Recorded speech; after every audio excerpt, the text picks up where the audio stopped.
Assalamualaikum warahmatullahi wabarakatuh. Bismillah, alhamdulillah. Wassalatu wassalamu ala ibni abdillah al-qail may yuridillah fihi khairan yufaqihu fiddin. Allahumma salli wa sallim ala sayyidina Muhammadin wa ala alihi wa ashabihi ajma'in, amma ba'du. Hadratal muhtaramin ma'asyiral kurama wal aiza, pengurus Langgar Hidayah, pengurus Ranting NU, Kauman, Suryatan dan Fidiyatan, khususipun Ramayai Syiful Hadi, dan juga semua pengurus yang hadir pada malam hari ini serta jamaah. Alhamdulillah, malam hari ini kita ditakdirkan duduk bersama dalam rangka thalabul ilim. Man salaka tariqan ilal ilmi sahalallahu lahu tariqan ilal jannah. Barang siapa yang melangkahkan kakinya untuk menuju tempat thalabul ilmi, tempat qala ilmu, maka hakikat daripada langkahnya itu sebenarnya melangkah ke surga nipun Gusti Allah. Mugi-mugi kembali kula kalikan jenengan bukan mung kempal teng dunya tok.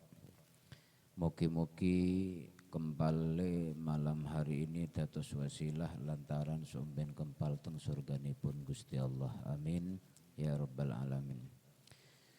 Salatullah wassalamuhu kita haturkan kepada junjungan kita Nabi Agung Nabi Muhammad sallallahu alaihi wasallam yang telah membawa kita minadz-dzulumat ilan nur. Semoga kita mendapat syafaatnya min yaumina hada ila yaumil qiyamah. Amin ya rabbal alamin. Saderengipun kula nyuwun ngapunten, niki ajeng ngaos napa? Nggih. Monggo kersane napa sing ajeng anu napa? Sing kira-kira dibetahke jamaah napa, monggo. Niki padha karo ngoten, niki ajeng ngunjuk kopi napa teh nah ngoten Mas. Iki masalahe komplit ya.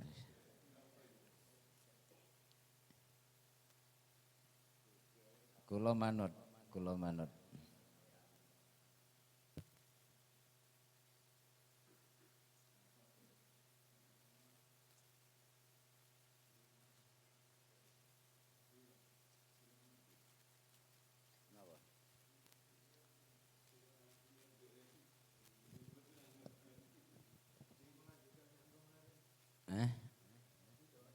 Melanjutkan yang kemarin babakan fadhail ziarah kubur.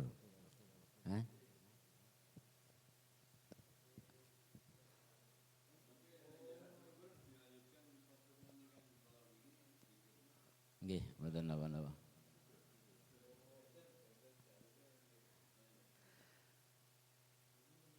Niki sebenarnya dalam kaitan kula sistemnya niku ajeng kula damel sistem periodik. Artinya kita membahas hal-hal yang sangat krusial dan juga yang berkaitan dengan sehari-hari. Niku yang dipokokkan riyen. Ya. Artinya nanti berikutnya pengembangan. Dari mulai hal-hal keseharian yang berkaitan dengan masalah ibadah, keseharian berkaitan dengan masalah akidah. Niku yang pokok sebenarnya dalam kehidupan kita, niku sing pokok. Ini napa riyen niki napa fikih napa urusan akidah. Urusan akidah.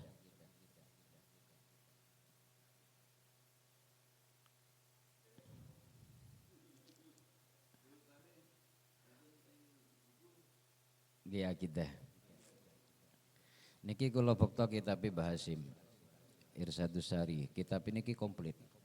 Jenengan nyuwun akidah wonten fikih, wonten sirah, wonten nikah nggih wonten mbak menawa ajeng nambah. Tasawuf nggih wonten komplit niki. Kitab Bahasim niki komplit. Mula kula sengaja iki arep jaluk apa cah tak gawa iki wae komplitnya.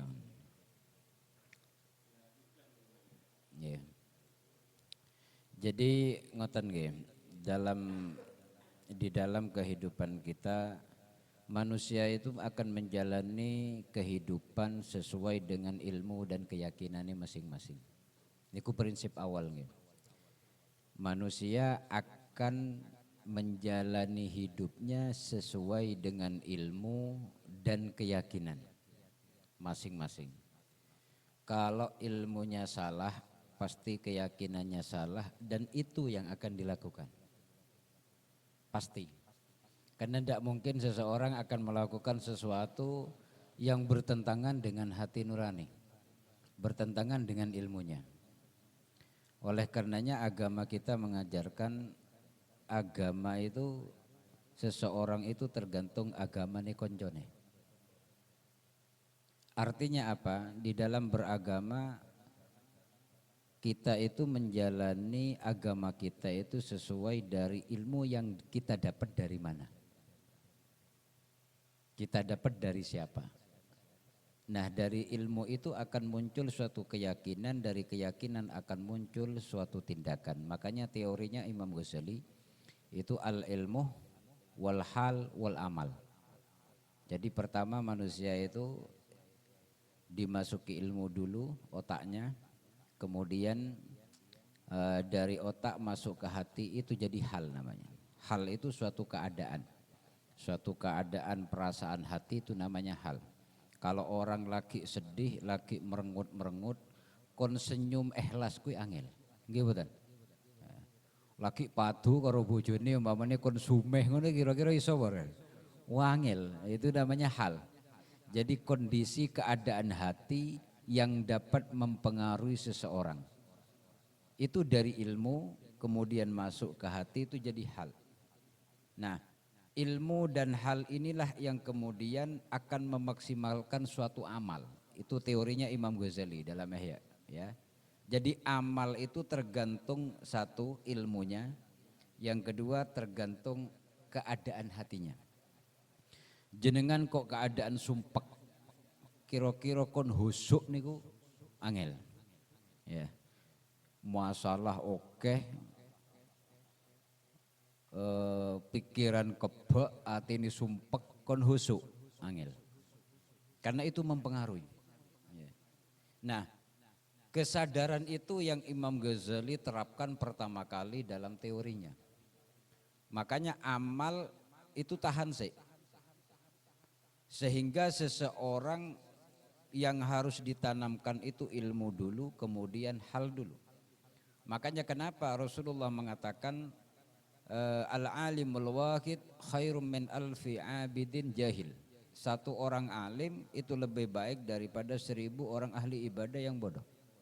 Karena dari ilmu itu nanti akan menghasilkan hal. Hal inilah yang akan, keadaan hati inilah yang akan menghubungkan kita dengan Gusti Allah. Bukan otak kita. Kalau otak kita hanya isinya pengetahuan. Tapi kalau hati itu yang bisa nyambung kepada Gusti Allah. Makanya dikatakan bahwasanya as-sholatu mi'raj. Salat itu mi'raj, salat itu munggah. Yang munggah apanya? Rohnya. Ya, roh kita itu, perasaan kita itu munggah. Ya. Ojo wong sing munggah. Kok imami mabur malah. Hati itu yang akan menyambungkan kita dengan Gusti Allah. Nah pertanyaannya bagaimana orang itu bisa nyambung kepada Gusti Allah? Tentunya orang itu kenal dengan Gusti Allah. Orang itu akan kenal dengan Gusti Allah kalau dia punya ilmu. Ya. Kenalnya seseorang kepada Gusti Allah itu macam-macam. Jenengan kenal Gusti Allah, kenal nopo nih? Kira tok jero ini akidah ya, akidah. maksudnya rotok jero sithik ra apa-apa, kopine akeh wae. Kenalnya kita kepada Allah itu kenal secara lafaz. Lafaz tulisan Allahu. Ya. Apa kenal secara nama? Nama Allah. Apa kenal secara sifatnya Allah? Apa kenal secara af'alnya Allah? Itu macam-macamnya orang kenal kepada Allah. Ono mengenal lafaz itu. Jadi lafaz Allah. Itu yang ada, makanya tatkala kita takbir jujur mawon. Jenengan sing dimaksud iling nang Gusti Allah tatkala Allahu Akbar niku iling nopo nih? Iling lafaz Allah napa iling Gusti Allah sing Maha Kuwasa? Apa lafaz tok sing jenengan pandang? Apa eling nikmat-nikmati Gusti Allah. Ini kan suatu anwaul mahabbah namanya. Jenengan seneng nang bojone di mben, kira-kira sing jenengan senengin kuwi uwonge apa irunge tok apa meneh sing kira-kira disenengin apa bokonge tok. Nah, itu namanya asma itu ya. Apa seneng kekabehane. Itu kan macam-macam manusia seneng Gusti Allah. Ono sing seneng nang Gusti Allah seneng mergo Gusti Allah sugih. Lah umpama Gusti Allah kere kira-kira jenengan seneng apa ora? Nah, ono Gusti Allah ku seneng nang Gusti Allah mergo Gusti Allah kuwi Maha Pengampun. Maha maringi rezeki. Lah umpama Gusti Allah ora maringi rezeki iso dadi awak dhewe ra iso seneng. Nah, inilah fenomena di dalam akidah.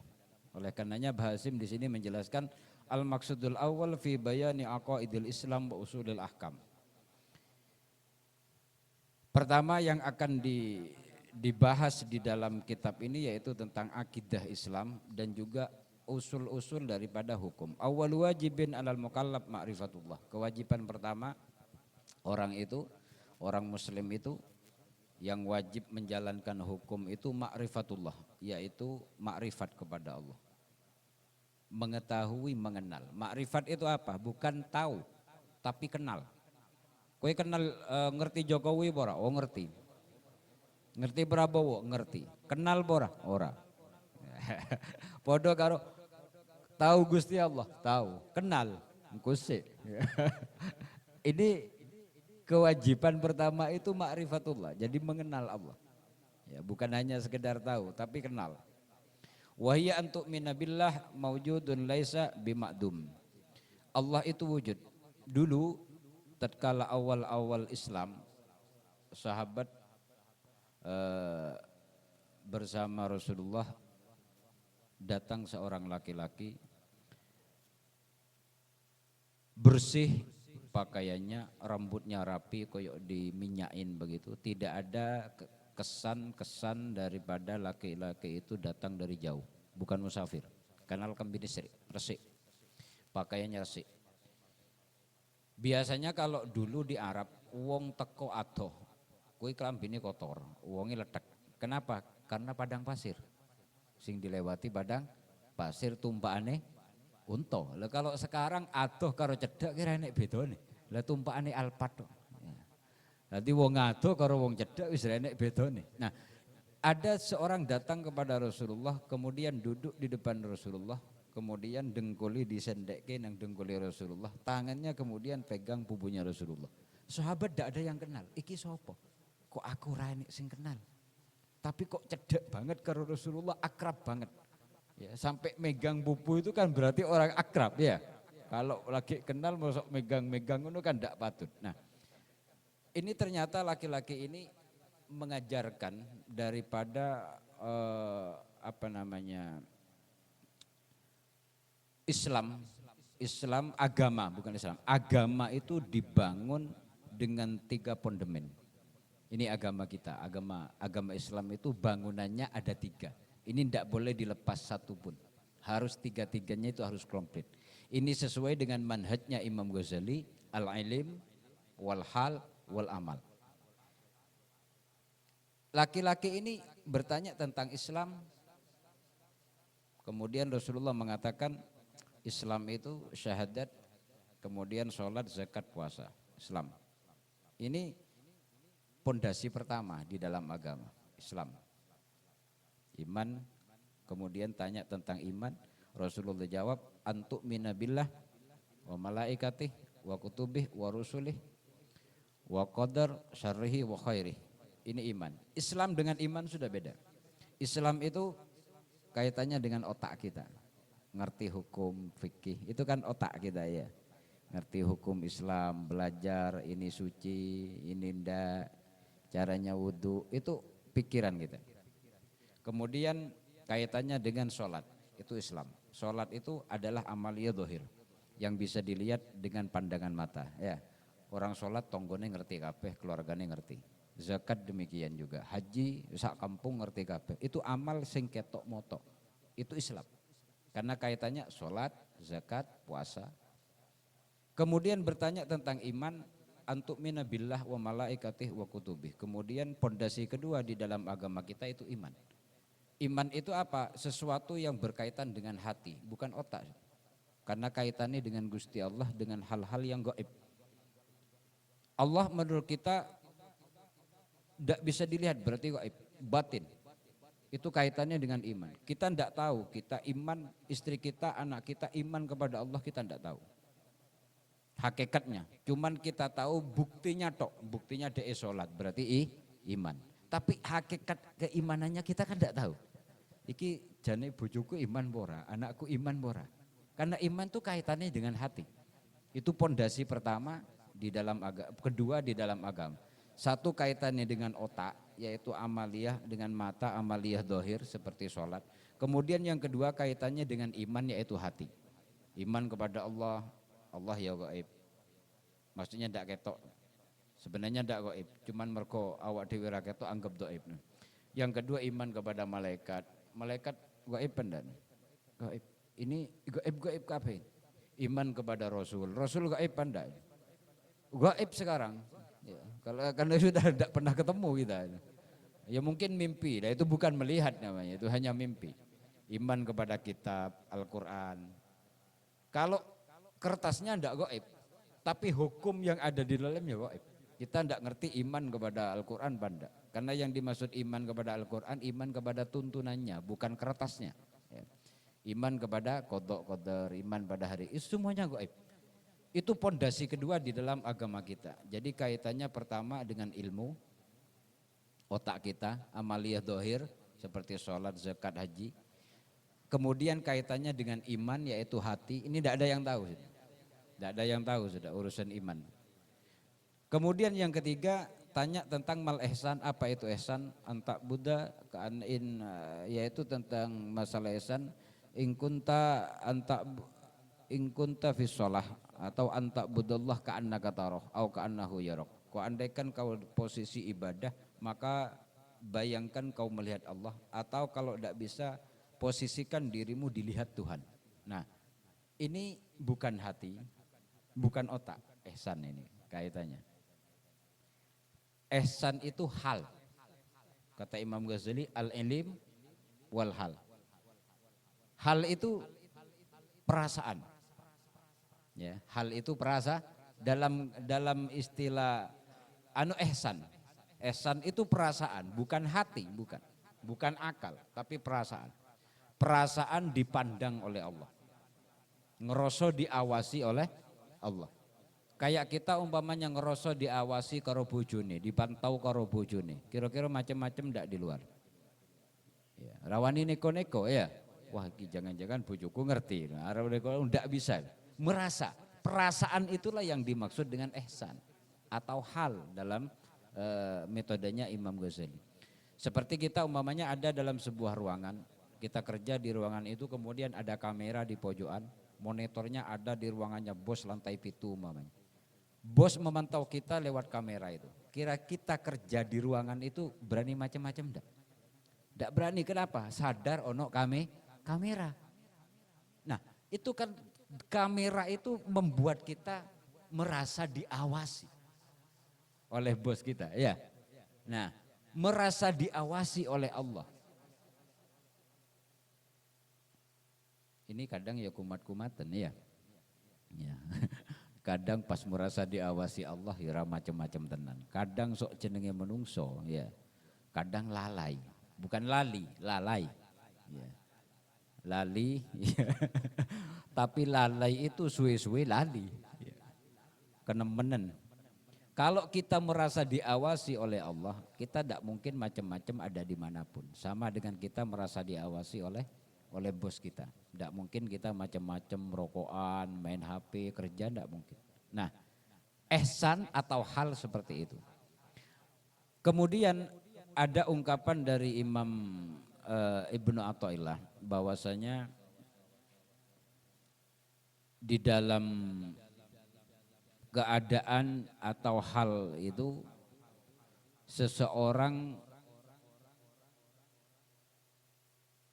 akan merasakan memposisikan diri sebagaimana mestinya. Sadar, hal itu sadar. Jadi kesadaran di dalam ibadah itu kesadaran yang diperlukan bukan karena diperintah, bukan karena dituntut. Kesadaran posisi, sadar diri. Contoh, orang sadar diri itu tidak lantas amalnya itu bukan karena perintah, tapi memang kesadaran. Contoh ngoten, jenengan sadar sebagai seorang bapak, sadar sebagai kepala keluarga. Kira-kira esok dadak dikon nyambut gawe. Enggak kan ya? Karena kesadaran kita untuk menafkahi keluarga. Ora usah dikon wis mancal dhewe. Ora enek gawean golek, wong sadar kok. Sadar punya tanggung jawab. Nah, itu namanya hal. Kesadaran diri sebagai seorang hamba yang wajib menyembah ibadah kepada Allah. Ini yang perlu kita tanamkan sebenarnya. Jadi Arab tahajud ora usah dikon, kesadaran awak dewi ibadah. Sebagaimana Rasulullah, jadi kesadaran Rasulullah itu bukan karena ibadahnya menginginkan surga, bukan karena takut neraka. Rasulullah wisra mungkin melebu neraka. Tapi kesadaran diri sebagai seorang hamba itulah yang membuat Rasulullah ibadah sampai kaki ini abuh. Layan awak dewi urung ibadah wis abuh sih. Makanya dikatakan oleh Rasulullah tatkala ditanya oleh Aisyah, "Lah ngopo kok ngoyomen Rasulullah? Jenengan kan pun ditanggung surga. Afala akunu abdan syakura." Tidak pantaskah aku menjadi seorang hamba yang bersyukur, kata Rasulullah. Ini kan kesadaran, ya. Nah, ini yang harus ditanamkan dalam diri kita di dalam berakidah. Kesadaran diri, ibaratkan seorang suami sadar diri tanggung jawabnya untuk menafkahi anak istri, arpo loro arpo pilek ya sik mangkat wong kesadaran, bukan karena dipaksa, bukan karena dikon. Demikian juga seorang istri kesadaran diri untuk ngeladeni suami, untuk mendidik anak, ngopeni rumah tangga, itu kesadaran.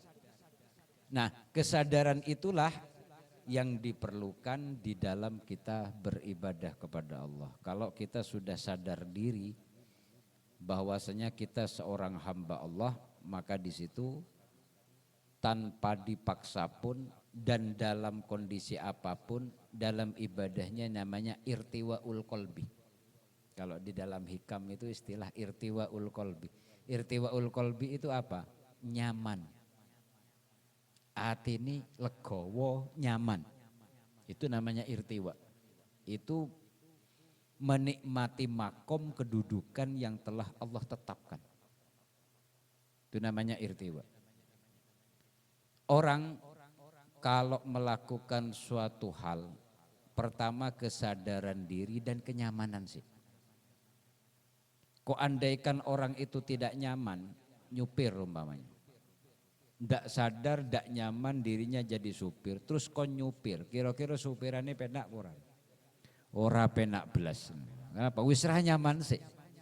Ya, wis ra nyaman sih. Orang kok kon sholat, kon ibadah, sementara dia ndak nyaman dengan kondisi itu. Maka ibadahnya pun ya lawala.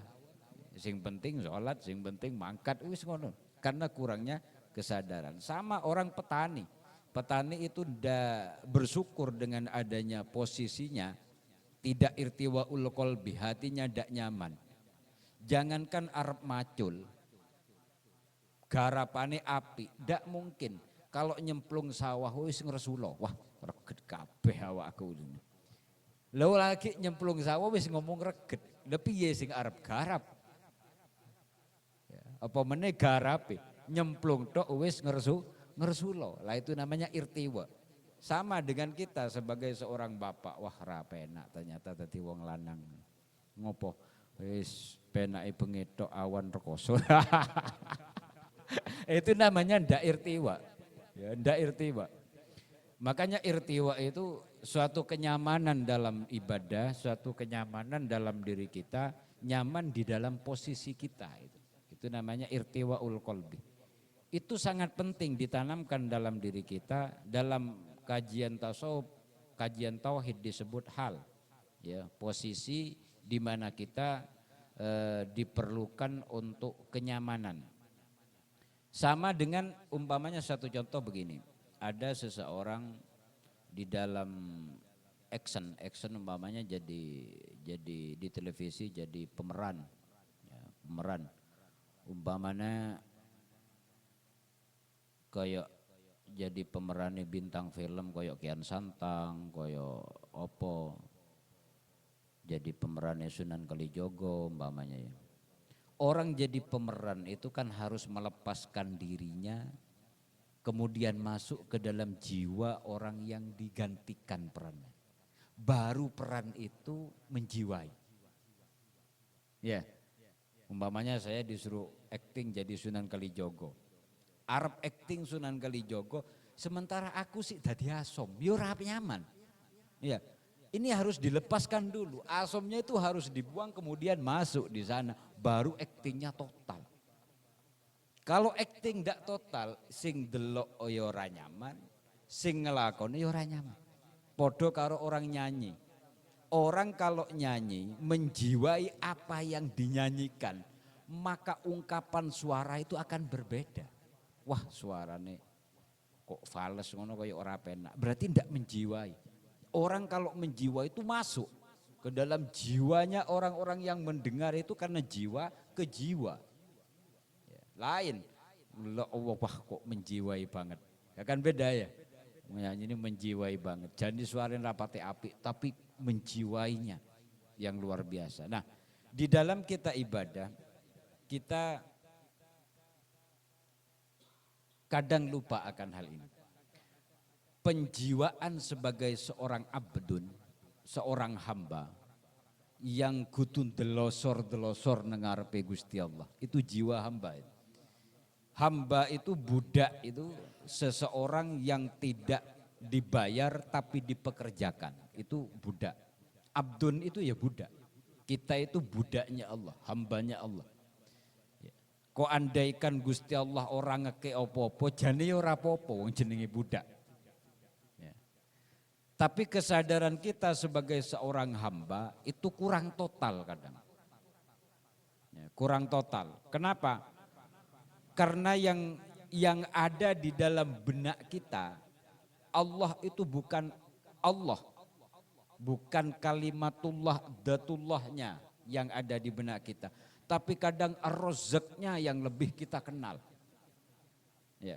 Sehingga di dalam ibadah kita isini jaluk tok. Misalnya kenalnya kepada Ar-Razzaq, ora kenal nang Gusti Allah. Sehingga kok andaikan sholat duha bar kuwi ora dikei rezeki, kadang ngersulo cari duha marai lancar. Ini kan yang iki nyembah Gusti Allah apa nyembah Ar-Razzaq ini? Ya.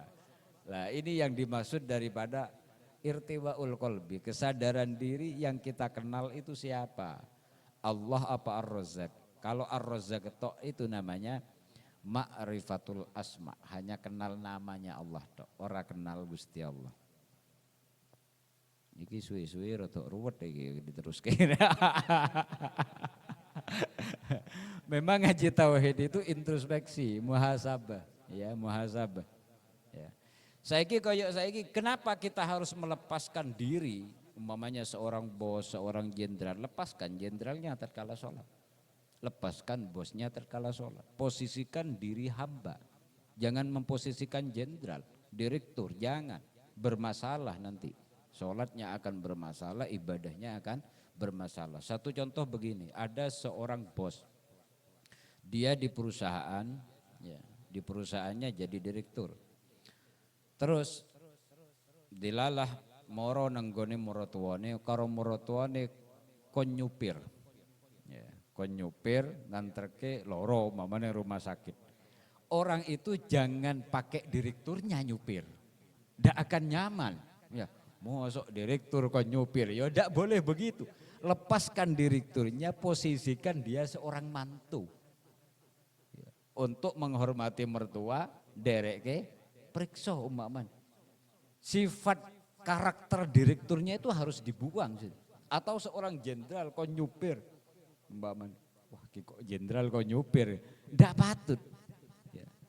Harus dibuang dulu, letakkan dulu jenderalnya, posisikan dia seorang mantu. Baru nyupir nyaman, derek ke mertua. Atau memposisikan anak, derek ke orang tua.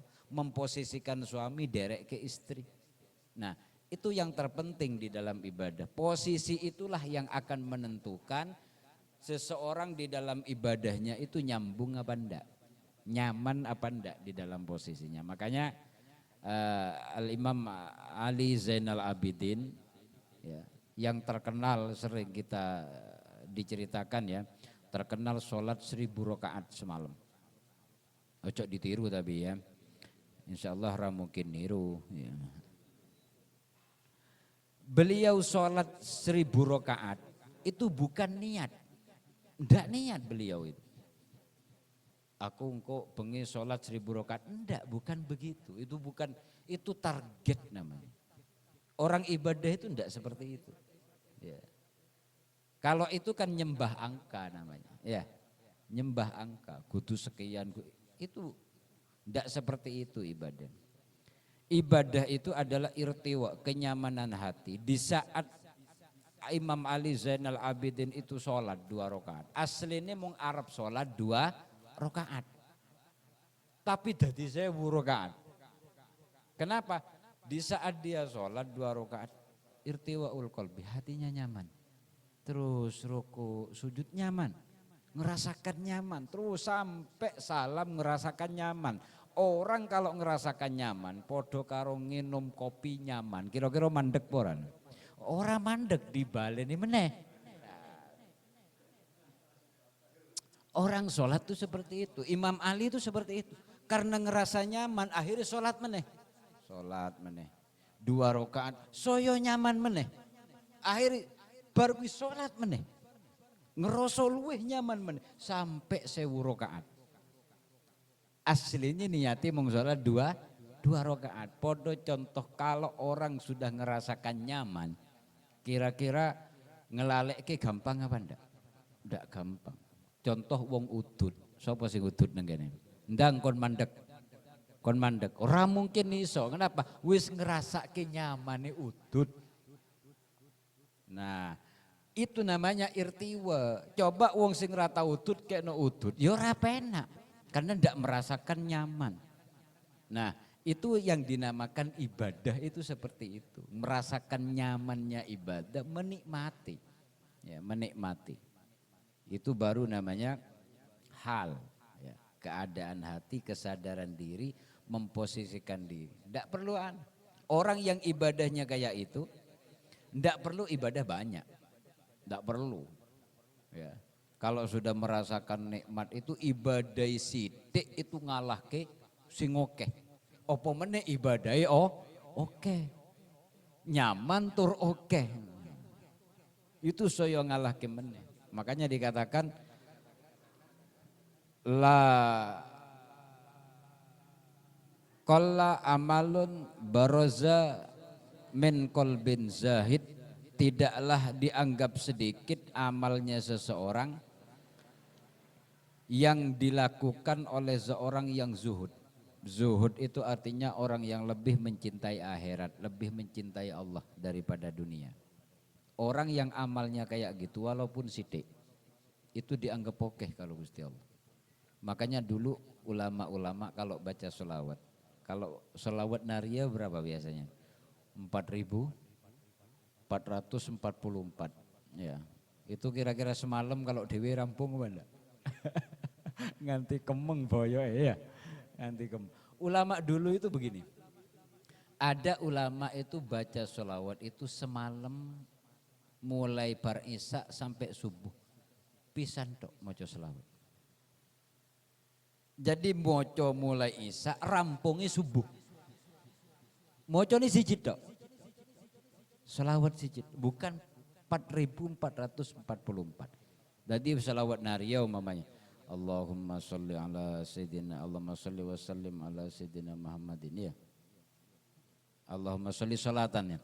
Allahumma sholli sholatan kamilah wa sallim salaman taman ala sayyidina Muhammadin tanhalu bihil uqad wa tanfariju bihil kurab wa tuqda bihil hawaid wa tanalu bihil raghaib wa husnul khawatim wa istasul bi wajhil karim wa ala ali wa sahbi fi kullamati wa nafasim bi adadi kulli ma'lumin lak. Dari isya subuh lagi rampung.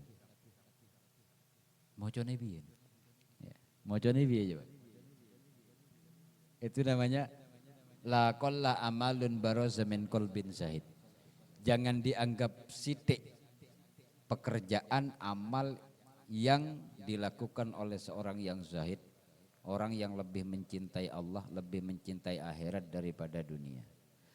Jadi bacanya Allahumma du Gusti. Gusti, nyebut Gusti iki wis tekan dindi. Gusti sing maha paring rezeki. Pikirane ngoten. Gusti sing dadike awak kula saderenge rupa mani barang hina dadi wong bagus.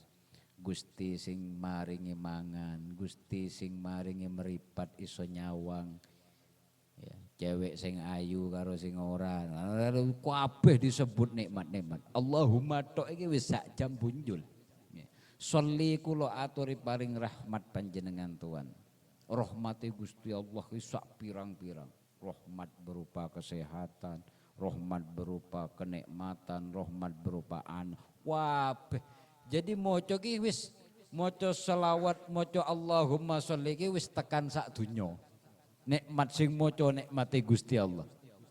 Sampai ala Muhammad. Muhammad adalah awal manusia wujud. Gara-gara Nabi Muhammad dunia diciptakan. Muhammad adalah hudan, petunjuk, nur yang terus segala sifat Nabi Muhammad, keistimewaan Nabi Muhammad masuk kabeh semua. Sehingga baca sholawat sampai wa ala alihi qadri medal adim sampai belakang itu semuanya nikmati Gusti Allah. Kabeh sampai Rasulullah, fadilah Rasulullah, afdoliyah rampung, dikaji di dalam pikiran kita, masuk ke dalam. Kira-kira baca sholawat satu, karo moco sholawat 4.444, manfaat mana? Ya, ini coro ulama dulu baca sholawat. Kalau saiki kan rampung-rampungan ya. Pokoknya entang rampung salim dan buah apa sing diwaca koyok sepur lewat ora ono bekas 11 nang ati ya. Mula kula suwun jenengan pisan-pisan niru ulama-ulama salaf maca sholawat pisan wae bar isya subuh rampungno. Pisan wae ken ngrasake apa sing dirasake wong-wong di mben ki apa kok macane sampai ngono. Nah, hal-hal yang kayak gini itu namanya amalan-amalan yang keluar dari orang-orang yang zahid. Itu jangan dianggap sithik, walaupun hanya satu sholawat itu lebih baik daripada ribuan sholawat. Yen cara mocone koyok ngono kuwi. Hal kesadaran diri. Kemudian dikatakan bahwasanya setelah laki-laki tadi pulang, Rasulullah mengatakan kepada Abu Bakar, atadri ya Abu Bakar, Umar, atadri ya Umar, siapa laki-laki tadi Umar? Allah wa Rasuluhu a'lam, Allah dan Rasulnya lebih paham. Laki-laki tadi itu adalah Jibril, yu'allimukum dinakum, yang mengajarkan tentang agamamu. Jadi agama itu dibangun 3 pondasi, itu harus komplit. 1, Islam, yang kedua iman, yang ketiga ihsan. Itu ajarannya Rasulullah ya. Islam ora sempurna kalau tanpa iman, iman tanpa sempurna kalau tanpa ihsan. Karena ihsan itulah yang membuat kita itu merasa nyaman, merasa nyambung karo Gusti Allah, merasa diawasi, merasa dipantau oleh Allah. Itu namanya pondasi di dalam agama kita harus dibangun dengan 3 itu. Baru namanya agamanya sempurna. Oleh karenanya madhab Ahlus Sunnah wal Jamaah itu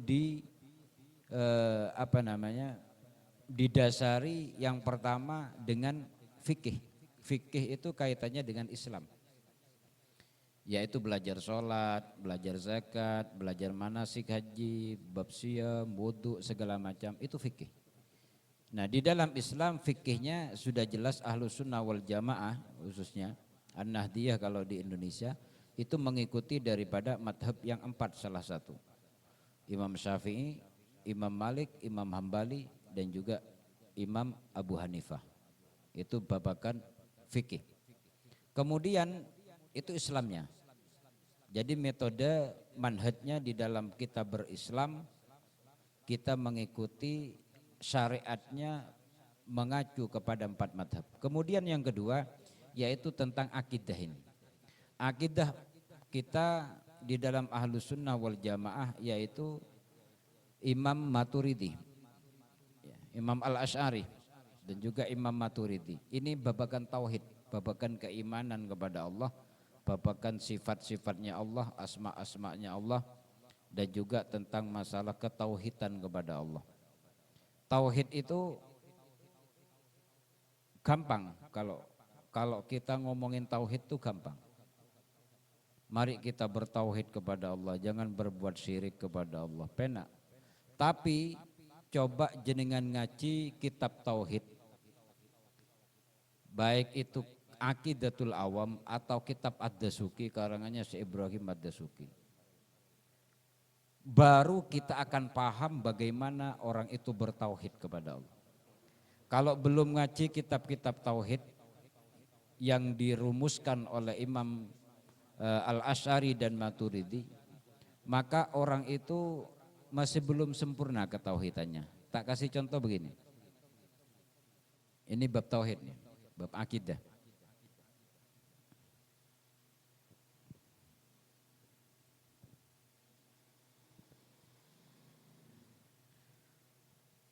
Penake dadi tukang udut ngono kuwi. Dadi iso manfaat korek. Api ini bab tauhid. Niki sing panas api ini napa-napa nih? Keyakinan kita. Api.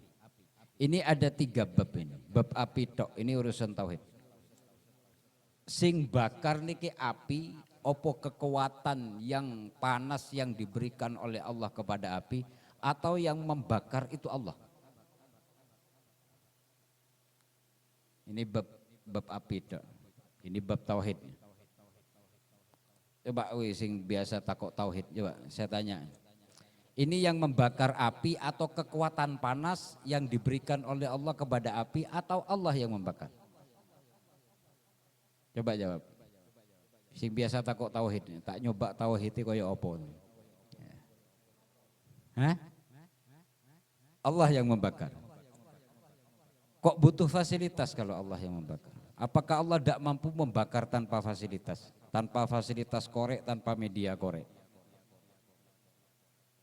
Hah? Ini tauhid. Ya. Tauhid itu suatu keyakinan, bukan ilmu. Bukan ilmu, tapi keyakinan. Bukan logika tauhid. Tapi ini. Tauhid itu dia. Makanya kalau seseorang kata Syekh Ibrahim Ad-Dasuki di dalam kitab Ad-Dasuki, api itu sebenarnya makhluk. Ya. Kalau kita merokok, nyumet rokok, kita yakin bahwasanya api itu bisa membakar, maka orang itu kufur. Api iso membakar dewe, maksud. Punya kekuatan membakar. Yakin ke apinya. Yang punya kekuatan membakar, maka orang itu kufur. Kenapa? Berarti ada sesuatu yang manfaat bisa manfaat, bisa mudarat selain Gusti Allah. Ya. Padahal tidak ada sesuatu makhluk pun yang bisa memberi manfaat dan mudarat. Kalau kita punya keyakinan bahwasanya api ini bisa bakar dengan sendirinya, pasti orang itu akan bertanya, mengapa Ibrahim tidak terbakar? Kalau memang api sing duwe sifat panas. Kalau api dewe sing duwe sifat panas, Ibrahim wis terbakar. Ini suatu bukti bahwasanya api itu tidak bisa membakar. Ini hanya makhluk. Yang kedua, kok andaikan orang itu punya keyakinan bahwasanya Allah yang memberikan sifat panas kepada api sehingga api iso dadi panas, maka orang itu fasik. Ya, terus piye sing bener? Ya, ini tauhid ya, tauhid ini. Makanya ojo gampang-gampang ngomong tauhid. Ya. Kenapa kok andaikan Allah ngasih kekuatan panas kepada api, kemudian api itu bisa membakar, ya.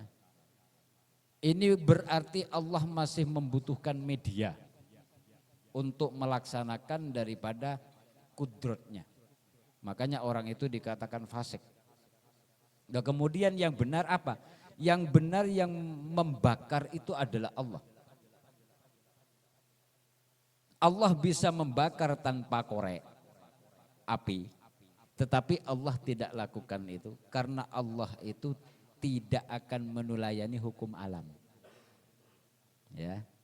Allah tidak akan menulayani hukum alam sebab akibat. Allah bisa saja medun dewe nang kauman ora usah ngekon Rasulullah, tapi tidak Allah lakukan. Ngopo kok dadak ngekon Rasul kan ngono nggih. Kok dadak ngekon malaikat mbok ditangani dewe medun dewe.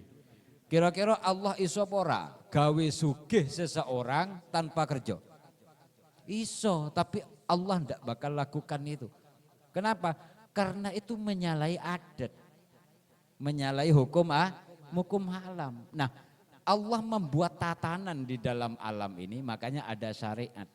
Di situ yang menyebabkan hukum sebab dan akibat. Akibat ada api kemudian panas. Makanya tatkala Nabi Ibrahim dibakar, ya, Nabi Ibrahim dibakar itu di dalam tafsir Al-Bughawi dijelaskan. Dikatakan oleh Allah, ya naru kuni, wahai api kuni bardan, jadilah kau adem. Di saat Nabi Ibrahim itu di dalam kobaran api, Allah mengatakan, ya naru wahai api kuni bardan, jadilah kau adem. Api sak dunya ki adem kabeh saat itu. Ora mung api iki tok, sak dunya api itu adem kabeh.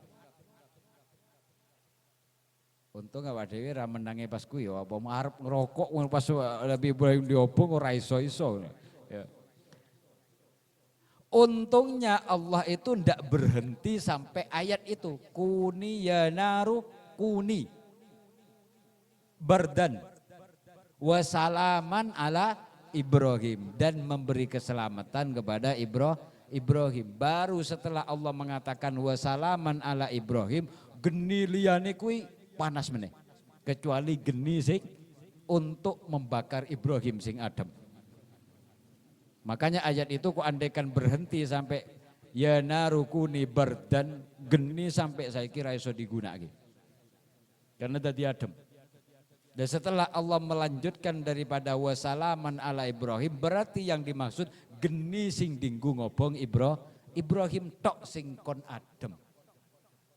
Nah, itu artinya apa? Api tidak punya kekuatan panas kalau Allah tidak mengizinkan. Itulah tauhid. Jadi walaupun panah dirasakan oleh kita, tapi ta'alluq hati kita tetap harus kepada Allah Subhanahu wa ta'ala. Sama dengan orang, kadang kita diberikan sesuatu jajan umpamanya oleh tonggo, kita matur tuwun nang orang itu, tapi juga syukur kepada Gusti Allah. Itu namanya tauhid. Jadi tidak langsung kepada Gusti Allah tok, ndak. Makanya Allah mengatakan di dalam Al-Quran, aniskurli wali walidaik, bersyukurlah kepadaku dan kepada kedua orang tuamu. Mergone Gusti Allah ki gawe menungso ya ora gujuk-gujuk metu saka langit jeglo ora, sik dadak nganggo proses lewat orang orang tua. Itu namanya hukum alam. Nah kadang kita dalam bertauhid enggak, kita taat nang Gusti Allah, ibadah tenanan, wong tuane ora digagas. Nah itu namanya menyalahi Al-Quran. Tauhid seperti inilah yang salah. Itu menyalahi nas Al-Quran. Karena nas Al-Quran memerintahkan kita tetap bertauhid kepada Allah, tapi juga menjalankan syariat anis kurli waliwa lidaik, bersyukur kepada Allah tapi juga matur nuwun nang kedua orang tua, karena gara-gara kedua orang tua, lantaran kedua orang tua kita itu ada di dunia ini. Itu namanya bersyukur kepada manusia, berterima kasih kepada manusia, tapi tidak melupakan Allah yang telah menggerakkan hatinya seseorang untuk ngekei jajan nang awak dewi. Nah, itu namanya tauhid. Jadi ono orang baik pada kita, ngekei sesuatu pada kita, yus matur nuwun. Tapi hakikatnya kan Allah yang menggerakkan hatinya. Ya, makanya bersyukurnya kepada Allah. Itu kadang tauhid kebablasan. Ora gelem matur nuwun nan wong. Matur nuwun Gusti syukur Gusti Allah tok. Itu tauhid yang salah. Tauhid itu bukan begitu. Tauhid itu tetap menghormat kepada orang lain, menghormati jasa baik orang lain, tapi tetap ta'alluqnya itu karena anugerah Gusti Allah. Itu namanya tauhid. Makanya Allah itu ada dua nama, ya. Ada lafaz di dalam Al-Qur'an, Alhamdulillahi Rabbil Alamin. Alhamdu segala pujian ikulillah gadoi Gusti Allah. Siapa Allah itu? Rabbil Alamin, sing ngopene wong saalam. Ya. Apa bedanya Allah dengan Rabbun? Itu satu ayat dalam Fatihah. Alhamdulillah Allah, ya. Kemudian yang kedua Rabbul Alamin, bukan Allahul Alamin. Rabbil Alamin. Jadi antara Rabbun dengan Allah itu beda. Allah itu adalah tempat dat yang disembah kita, itu dat. Jadi penyembahan itu kepada Allah, bukan kepada Rabb, kepada Allah. Kemudian Rabbun itu pemelihara. Pemeliharaan Allah kepada manusia. Makanya tiap kalimat Rabbun kaitannya pasti dengan alam. Rabbul Alamin, Qul a'udzu birabbin nas, ya. Qul a'udzu birabbil falaq, kaitannya dengan makhluk. Karena Rabbun itu adalah pemeliharaan. Makhluk, pemeliharaan alam. Sing ngopeni alam, sing jogo alam, itu disebut Rabbun. Ya hakikatnya sama-sama Allah, cuman bahasanya tok yang beda. Makanya kadang kita tatkala menyembah, kadang kita lebih menyembah Rabbun daripada Allahnya. Ya. Karena Rabbun itu sing ngekei opo-opo, ngekei sehat, ya, memelihara kesehatan, memelihara rezeki. Artinya apa? Artinya di dalam kita bertauhid bukan hanya tauhid kepada Allah, tapi juga tauhid kepada Rabbunnya yang memelihara alam, berterima kasih kepada manusia yang berbuat baik, berterima kasih kepada pahlawan-pahlawan yang berjasa memerdekakan Indonesia. Itu namanya hakikatnya kita berterima kasih kepada Allah. Namanya Rabbun, ya, pemeliharaan, digerakkan, diberi kesehatan. Itu bentuk daripada tauhid. Jadi tauhid itu bukan hanya kepada Allah, tapi juga matur nuwun kepada manusia yang telah digerakkan hatinya oleh Allah untuk berbuat baik kepada kita. Kemudian manusia wajib, dikatakan oleh Bahasim di sini bahwasanya wa huwa an tu'mina bi annahu bi annallaha mawjudun laisa bima'dumin qadimun laisa bihadisin bakin la yatra'u alaihi al-adam mukhalifun lil hawadis. Yaitu wajib untuk mengetahui daripada sifat-sifatnya Allah yang 20 sifat. Kenapa? Karena kalau tidak mengetahui tentang sifat-sifatnya Allah, nanti bisa jadi Allah disamakan dengan manusia. Kalau Allah disamakan dengan manusia, berarti orang itu sudah menyekutukan Allah. Kalau sudah menyekutukan Allah, berarti tauhidnya sudah cacat. Kalau tauhidnya sudah cacat berarti amaliyahnya juga cacat. Nah di situ kaitannya di situ. Makanya para ulama itu ilmu yang wajib pertama kali dicari apa? Kata ulama tauhid, oh tauhid. Masalah ibadah tanpa tauhid tidak benar, maka ibadahnya tidak akan diterima. Nah, itu kata ulama tauhid. Kata ulama fikih, udah yang paling utama ilmu itu fikih. Kenapa? Karena tanpa fikih sholat wong rasa. Kata ulama fikih. Kata ulama tasawuf, oh ini tasawuf ini yang harus didahulukan. Kenapa? Karena kalau sholat ora kelingan Gusti Allah, wih ora sah. Pokoknya kabeh intinya ilmu itu penting. Intinya seperti itu. Makanya di dalam kaitannya tadi, yaitu agama itu dibangun dari 3 pondasi. Yang pertama Islam, yaitu kaitannya dengan fikih. Yang kedua iman, kaitannya dengan akidah, tauhid. Yang ketiga ihsan, kaitannya dengan tasawuf. Jadi Islam itu kaitannya dengan amaliyah, otak kita. Iman itu hati kita. Kemudian ihsan itu paduan. Paduan antara akal dan hati itu timbul ihsan, timbul rasa. Jadi ihsan itu kalau wong Jawa ngarane rasa. Rasa diawasi Gusti Allah, ngerasa cedhak kalau Gusti Allah, ngerasa ndak nyaman kalau adoh sangka Gusti Allah, melanggar hukum itu. Jadi rasa sebenarnya, ya. Yang diolah itu rasa. Ini biasanya cocok karo wong Jawa, ya. Olah rasa itu wong Jawa kan bagus ya. Biasanya orang Jawa itu ngutamakan rasa biasa. Ya, rasa, olah rasa. Rasa yang diutamakan. Rasa itu di dalam agama namanya ihsan. Jadi merasa diawasi Allah atau merasa kita melihat Allah. Rasa itu harus kita olah.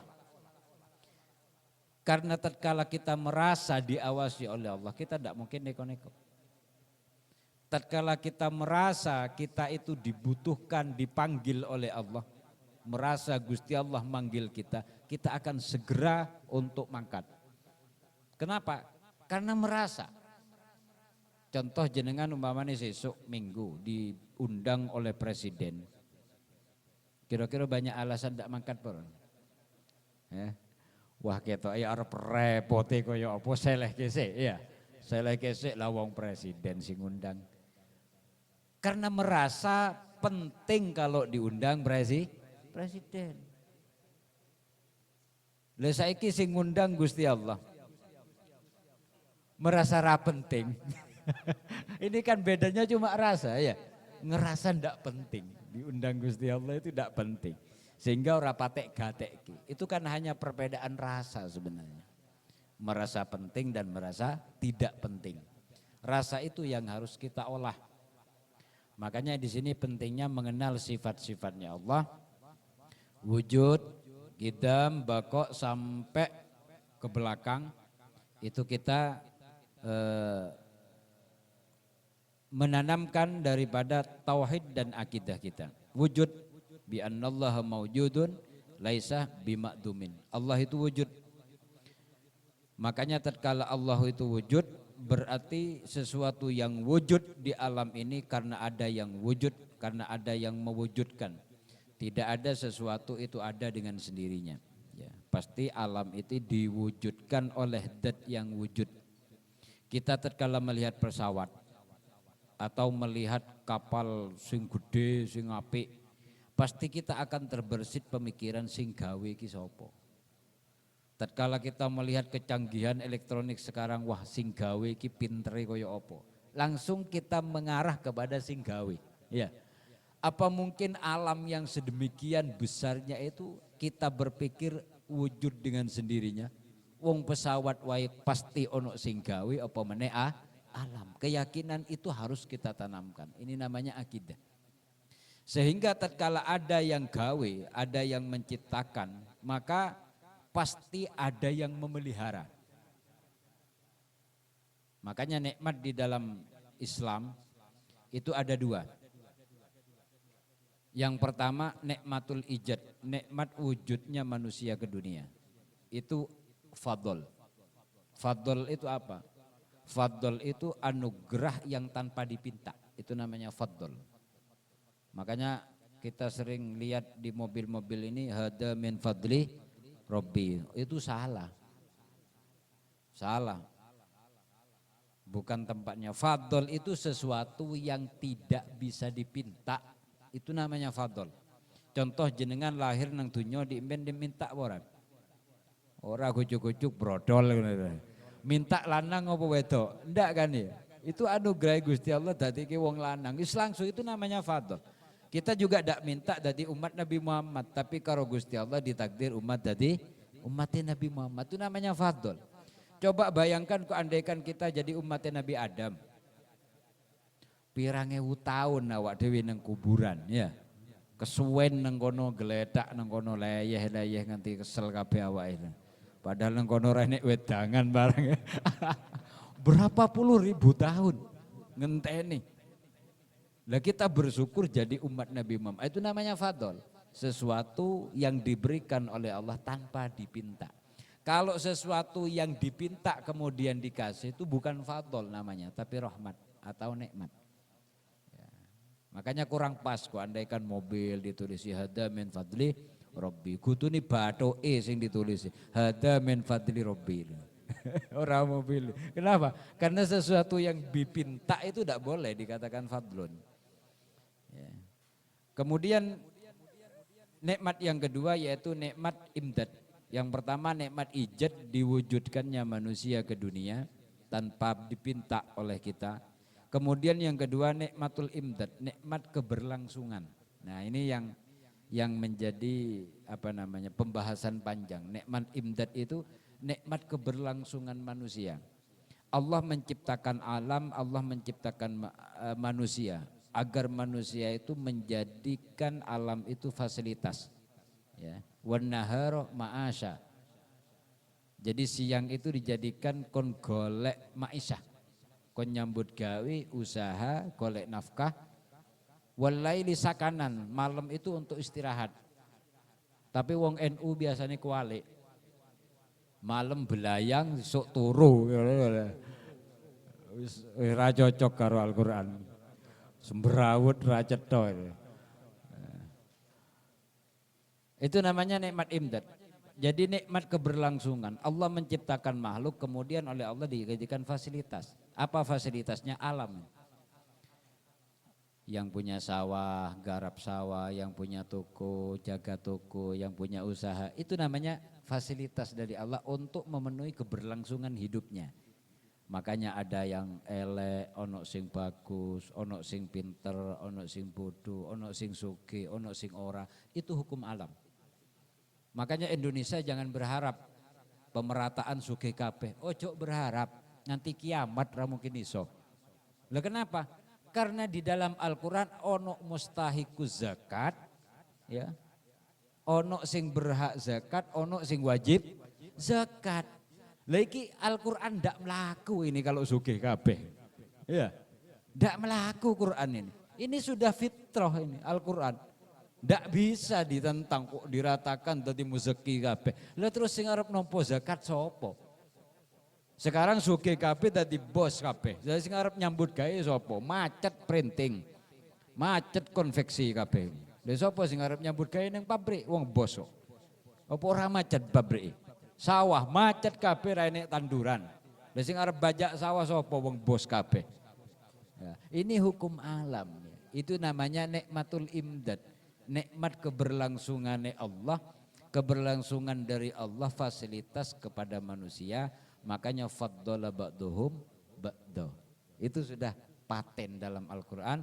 Allah melebihkan seseorang kepada yang lain dalam soal ilmu, dalam soal pangkat, dalam soal rezeki, semuanya sudah diatur oleh Allah. Ono sing okeh, ono sing sithik. Ya. Makanya anak sabar, ono syukur. Yen syukur kabeh ra enek sabar Gusti Allah gawe sifat sabar nyepai pahala sabar kuwi nganggur. Ya, ora enek sing duwe sifat pahalane sabar. Masalahnya apa? Lah sugih kabeh kok. Dadi syukur kabeh. Nah, itulah Jangan berharap pemerataan sosial ekonomi itu terjadi. Ndak bakalan, wis sampai kiamat ndak bakalan. Ndak bakalan. Karena itu sudah nas, ya, sudah nas. Makanya itulah pentingnya kita mengetahui daripada nikmat imdad, nikmat keberlangsungan agar alam itu tetap berjalan. Kehidupan itu tetap berjalan. Ada apa? Ada yang miskin, ada yang kaya. Ada yang menerima zakat, ada yang mengeluarkan zakat. Ada yang jadi bos, ada yang jadi pekerja. Sehingga pabrik-pabrik itu jalan. Pabrik minuman jalan, pabrik makanan jalan, pabrik kain jalan. Karena ada yang miskin, ada yang kaya. Kalau miskin kabeh yo ra iso sing arep gawe pabrik sapa. Jadi semuanya itu sudah bagian daripada nikmatul imdad itu tadi. Nikmat keberlangsungan.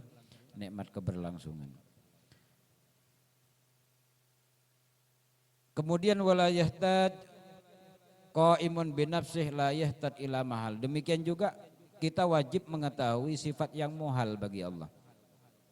Sifat yang wajib bagi Allah 20, sifat yang muhal juga 20. Ya.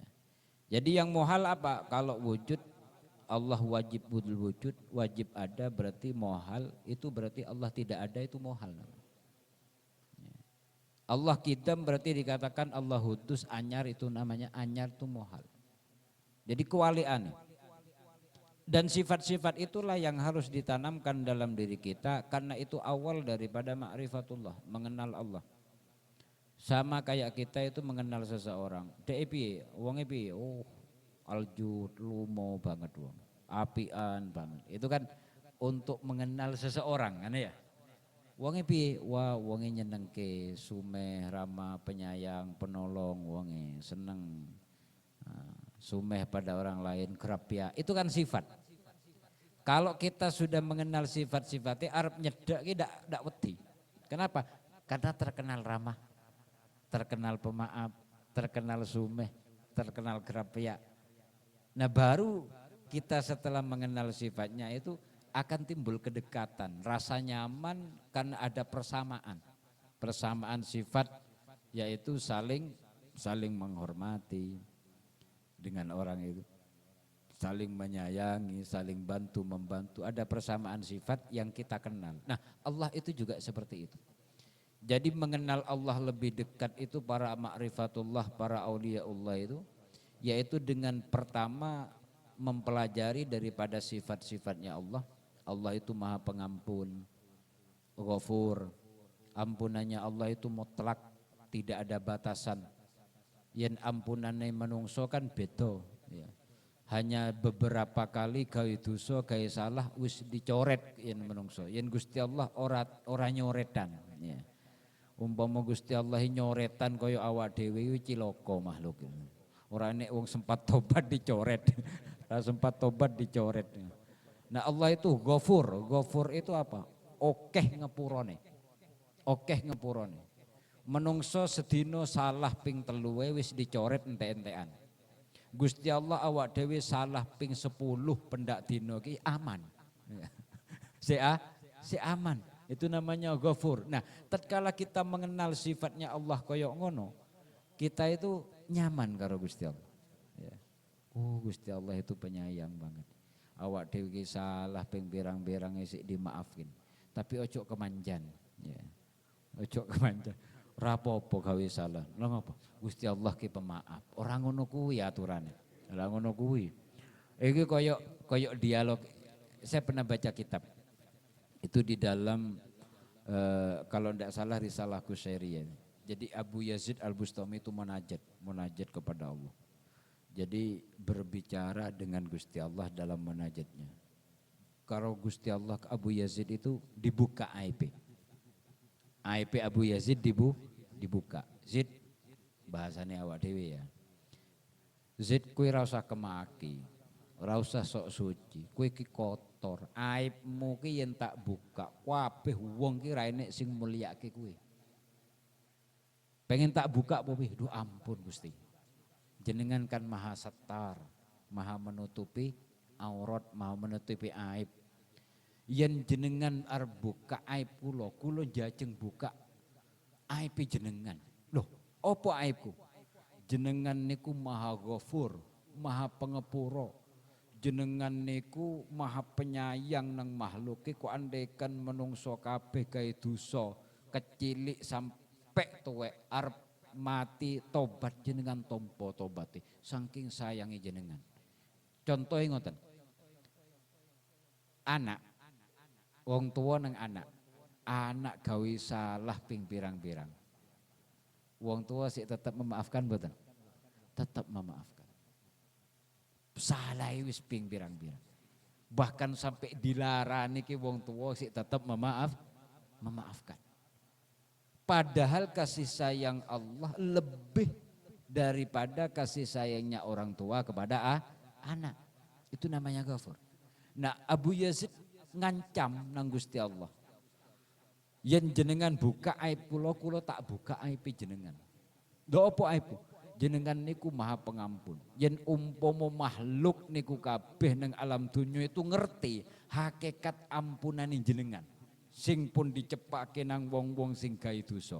Maka boten enten sak dunya niku sing bakal taat nang jenengan. Pasti ahli maksiat kabeh. Lah ngopo? Lah Gusti Allah Maha Pengampun kok. Ojo ngono. Itu saking ampunane Gusti Allah. Makanya Ghafur itu sighatul mubalaghah dalam ilmu nahwu.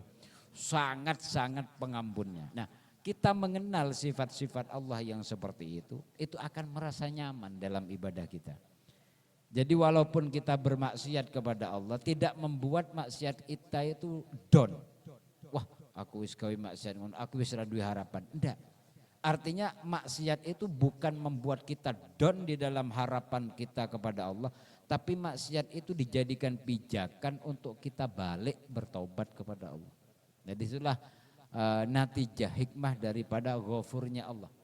Jadi walaupun dosane kaya apa, tidak ada alasan untuk tidak bertaubat. Ini yang terakhir, di masa Rasulullah itu ono wong sing gawe dosa. Dosa iki ora tahu digawe karo wong kauman. Aku pengen ngerti wong kauman sing beling kaya apa ki ora enek wong sing beling kaya nang masanya Rasulullah. Bejate kaya apa? Yakin aku, yakin. Bejate kaya apa wong saiki urung enek sing bejate kaya nang masane Rasulullah. Ceritanya ngoten, ada seorang datang waktu Rasulullah sama sahabat majelasan di dalam, ya. Kemudian Jabal, Mu'ad bin Jabal kalau tidak masalah yang nerima tamu. Ada seorang pemuda datang kepada Rasulullah, ditemui oleh Mu'ad bin Jabal. Matur pengen ketemu Rasulullah. Akhirnya Mu'ad bin Jabal matur, ya Rasulullah ada seorang pemuda pengen panggil jenengan. Terus kon masuk kan? Pemuda itu langsung nangis-nangis di hadapan Rasulullah. Ya Rasulullah, kula dukane Rasulullah, kula dosa Rasulullah, kula cilaka. Lah dosamu apa? Apa kowe berbuat dosa nyolong, zina? Buatan Rasulullah, niku langkung lu dosa meneh. Luwih gedhe meneh saka dosane niku. Lah apa kowe sirik nglakoni kesirikan? Boten, niku langkung gedhe meneh dosa kula. Akhirnya Rasulullah sampai nesu. Sampai iya dosamu ki apa? Sampai arep ngomong ki ra iso pemuda. Akhirnya apa? Akhirnya ditetes ke Rasulullah. Dosa kula niku pun boten saged dimaafke melih Rasulullah. Lah apa dosamu? Kula niku penggali kuburan, tukang nganu kain kafan. Nyolong kain kafan. Niki dosane. Ora nyolong kain kafan ki dosane ra sepiro. Tukang nyolong kain kafan. Penggali kuburan, tapi ono kain kafan dicolong. Di saat itu ada seorang pemudi, gadis meninggal. Wonge ayu, ya, disenengin karo dheke, bunga desa ya kalau sekarang ya, bunga desa. Meninggal esuk bengi dicolong. Kain kafan dicolong, dibiarkan geledak nang kono, mulih pemuda. Nah, mulih setan, pancen setan ya. Pancen setan niku pinter. Asli ini tidak mau berbuat yang lain, cuma niatnya nyolong kain kafan. Mulih tekan omah kepikiran, wah iya sih kae si udo. Si udo, akhirnya apa? Balik meneh nang kuburan digarap mayit kuwi. Ora kelakon pas urip, ya pas mati ini rapopo. Ora ini rotan akar pun jadi. Akhirnya digarap perempuan itu, mayit itu. Niku dosa kula Gusti. Wah, langsung Rasulullah murka, diusir oleh Rasul. Wis minggat toh, aku ndak pengen deket-deket dengan kau, akan dibakar oleh api neraka. Aku ndak pengen kecipratan panasin rokok. Langsung diusir oleh Rasul. Ono wong kauman sing kaya ngono. Ora enek. Ya, ora enek. Tidak ada dosa yang bejati kaya ngono kuwi. Lah setelah orang itu pergi, dia itu menangis, ternyata ndak pulang ke rumah. Dia tinggal di sebuah bukit, di situ tiap malam orang itu nangis. Tiap malam bengok-bengok nangis, tidak makan, tidak apa-apa berapa hari sampai awak entek kering. Wis pasrah kowe jaluk mati nang Gusti Allah. Wis ndak ada harapan karena wis sing ngusir Rasulullah kok. Berarti kan wis ndak ada harapan.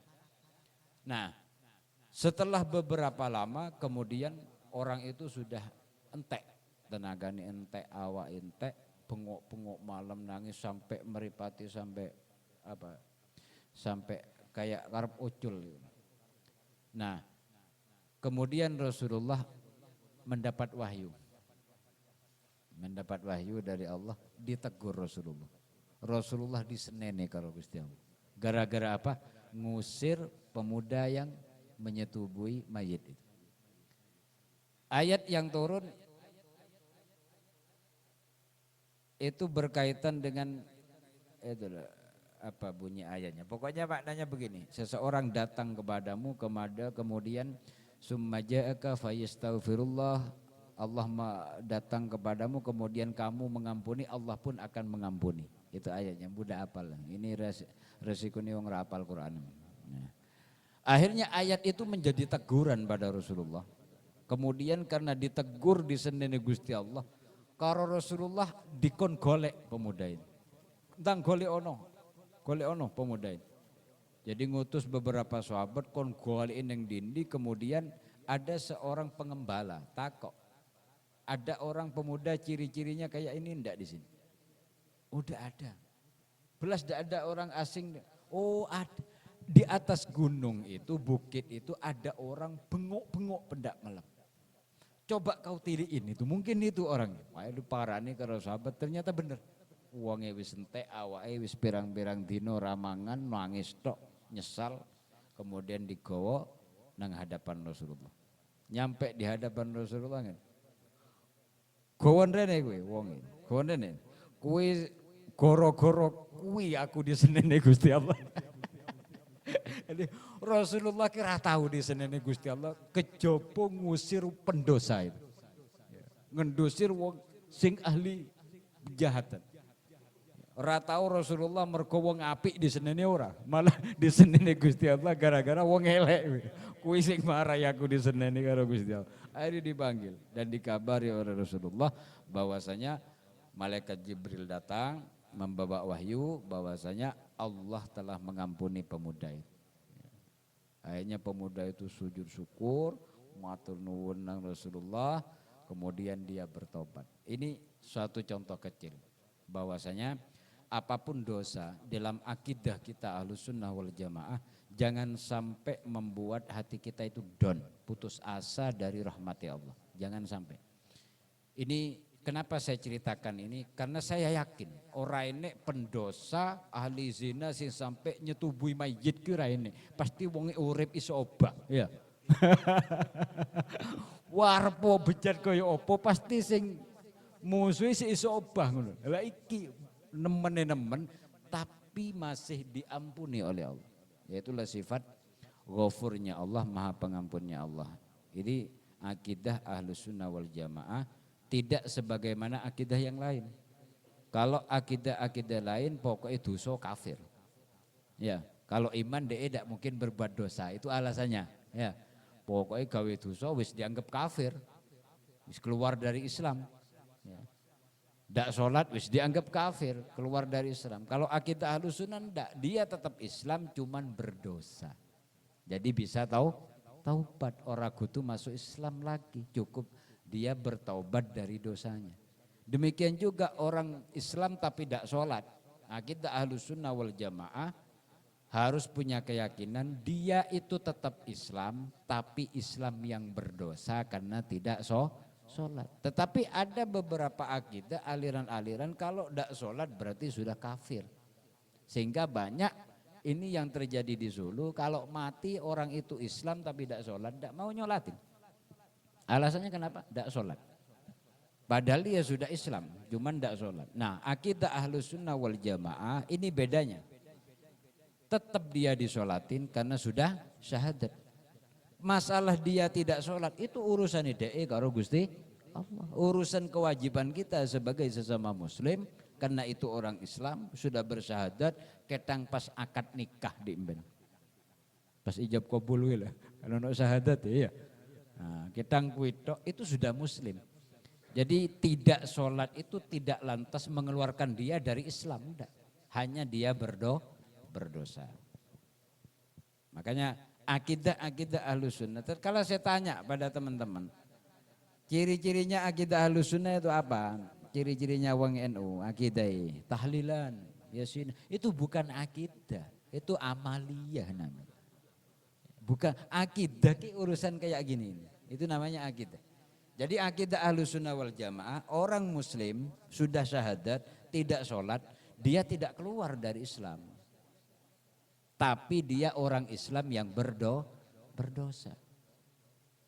Bukan lantas mengeluarkan dia dari Islam, lantas tidak disolatin. Pokoknya selagi wong kui KTP ini si Islam, wajib disolatin. Wajib disolatin.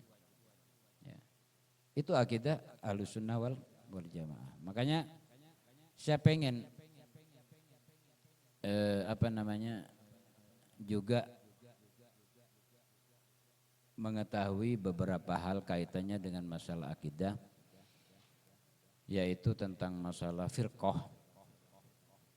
Bahwasanya umat Nabi Muhammad itu ada 73 golongan, kulluhum finnar illa wahidan. Semuanya masuk neraka kecuali satu golongan. Kita akan kaji ke belakang biar kita paham golongan apa saja sing 73 kok men.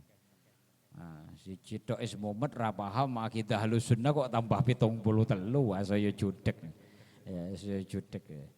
Cuman memang kita sebagai orang Islam kita harus paham. Jadi sedikit-sedikit kita paham tentang masalah firqah itu agar kita tidak terjebak di dalamnya, ya. Gantian. Mungkin ini sebagai pemula tentang masalah akidah. Mungkin ke depan pertemuan yang kita berikutnya nanti masalah fikih atau apa, atau melanjutkan tentang masalah firqah, ya. Perbedaan 73 golongan dengan Ahlus Sunnah itu apa, ciri-cirinya seperti apa. Itu biar kita paham dan kita sebagai antisipasi biar tidak terjebak di dalamnya. Mungkin ini yang dapat kita sampaikan. Kalau ada pertanyaan monggo kita tutup dulu. Wassalamualaikum warahmatullahi wabarakatuh.